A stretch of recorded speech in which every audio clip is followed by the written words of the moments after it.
এক মুঠো মিশ্র সারের সাথে আপনারা যেমন পটাশ দিচ্ছেন 2 চামচ মতো পটাশ, যদি 10 বা 12 ইঞ্চি টব হয় 2 চামচ মতো পটাশ মেশাবেন।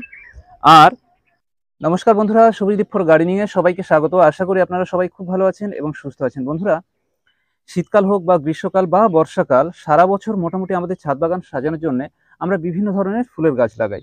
তার মধ্যে কিছুটা থাকে পার্মানেন্ট ফুলের গাছ এবং কিছুটা থাকে সিজন ফুলের গাছ।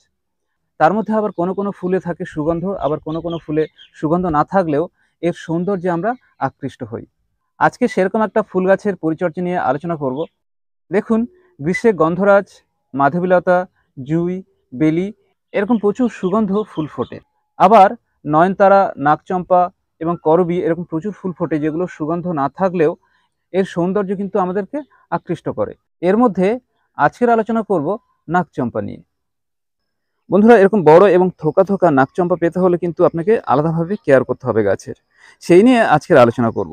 দেখুন, নাগচম্পা গাছ খুব কম যত্নে প্রচুর পরিমাণে ফুল ফোটে এবং দেখতেও কিন্তু ভারী সুন্দর লাগে। ফুলগুলো একটু দেখুন কত সুন্দর এই থোকাগুলো।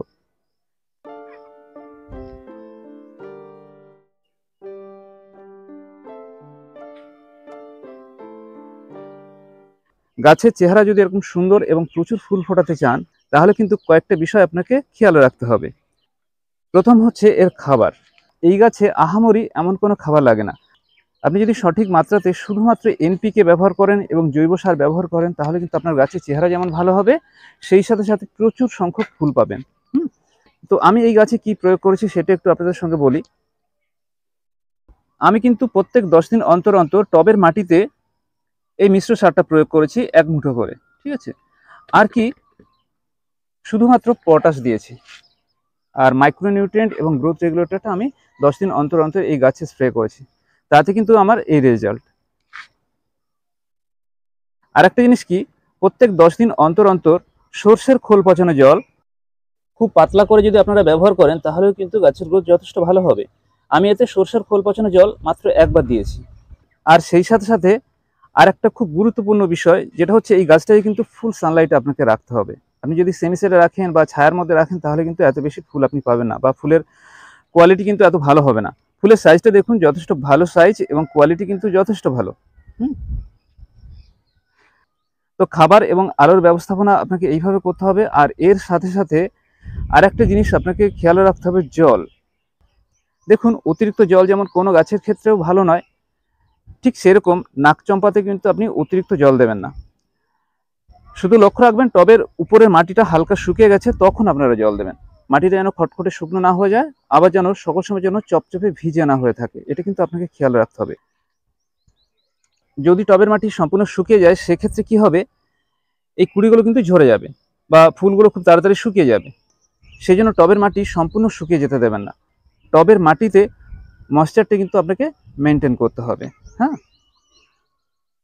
বন্ধুরা, নাগচম্পা যখন প্রথম কুড়ি আপনারা দেখতে পাবেন বা কুড়ি যখন আসা শুরু হলো, তখন কিন্তু অবশ্যই একটা পেস্টিসাইড আপনাকে স্প্রে করতে হবে। কারণ পিঁপড়ের একটু উৎপাত হয়, আর কি মিলিবাগের আক্রমণ হয় কিন্তু। সেই কারণে আপনারা যদি 10 দিন অন্তর অন্তর ইমিডাক্লোপিড গ্রুপের যে কোনো একটা পেস্টিসাইড বা এই টাইপের অন্য কোনো পেস্টিসাইড যদি ব্যবহার করেন, তাহলে পরে মিলিবাগ যেমন হবে না, সেই সাথে সাথে পিঁপড়ের আক্রমণও কিন্তু হবে না। ফলে আপনার কুড়িগুলো কিন্তু যথেষ্ট ভালো থাকবে। আর এর পাশাপাশি ফাঙ্গিসাইডও কিন্তু স্প্রে করতে হবে 10 দিন অন্তর অন্তর, বা মাসে 2 বার করলেই যথেষ্ট, ঠিক আছে। তবে পেস্টিসাইডটা প্রত্যেক 10 দিন অন্তর অন্তর একবার করে স্প্রে করবেন। বন্ধুরা, এইসব পরিচর্যা করার পরেও যদি আপনার গাছে ফুল না আসে, সেক্ষেত্রে কি করবেন, 1 মুঠো মিশ্র সারের সাথে আপনারা যেমন পটাশ দিচ্ছেন 2 চামচ মতো পটাশ, যদি 10 বা 12 ইঞ্চি টব হয় 2 চামচ মতো পটাশ মেশাবেন। আর সালফেট অফ পটাশ কিন্তু আপনাকে স্প্রে করতে হবে প্রত্যেক 10 দিন অন্তর অন্তর। 1 লিটার জলে 3 গ্রাম মেশাবেন, মিশিয়ে খুব ভালো করে সকালের দিকে এই পাতায় কিন্তু স্প্রে করে দিতে হবে, ঠিক আছে। আর হচ্ছে মিরাকুলামটাও কিন্তু আপনাকে প্রত্যেক 10 দিন অন্তর অন্তর এই গাছে স্প্রে করতে হবে। তাহলে দেখবেন আপনার গাছে খুব তাড়াতাড়ি কুড়ি চলে আসবে। মূলত এই গাছের রোদ, খাবার আর জলের ব্যবস্থাপনা যদি আপনি ঠিকঠাক করতে পারেন, তাহলে এই গাছে কিন্তু প্রচুর ফুল হবে। আর একটা জিনিস কি, মিলিবাগটা শুধু ঠেকিয়ে রাখতে হবে, তাহলে আপনার ছাদ বাগানটা এই সাদা সুন্দর ফুলে কিন্তু ভরে থাকবে এবং খুব ভালো লাগবে দেখতে। তো বন্ধুরা, এই ছিল আজকে ছোট্ট এপিসোড। আশা করি আপনারা বুঝতে পেরেছেন। আর যদি কোনো রকমের অসুবিধা হয়, তাহলে অবশ্যই কমেন্ট করবেন, কেমন। আর যদি ভিডিওটা ভালো লাগে, যদি ইনফরমেটিভ মনে হয়, তাহলে অবশ্যই একটা লাইক করবেন এবং বন্ধুদের কাছে শেয়ার করে দেবেন। আর যে বন্ধুরা এখনও চ্যানেলটা সাবস্ক্রাইব করেননি, আপনারা চ্যানেলটা সাবস্ক্রাইব করে নেবেন। আমি সকল সময় এরকম গার্ডেনিং রিলেটেড ভিডিও দিতে থাকবো। সবাইকে অসংখ্য ধন্যবাদ সম্পূর্ণ ভিডিওটা দেখার জন্য। সবাই সুস্থ থাকুন, ভালো থাকুন, নমস্কার।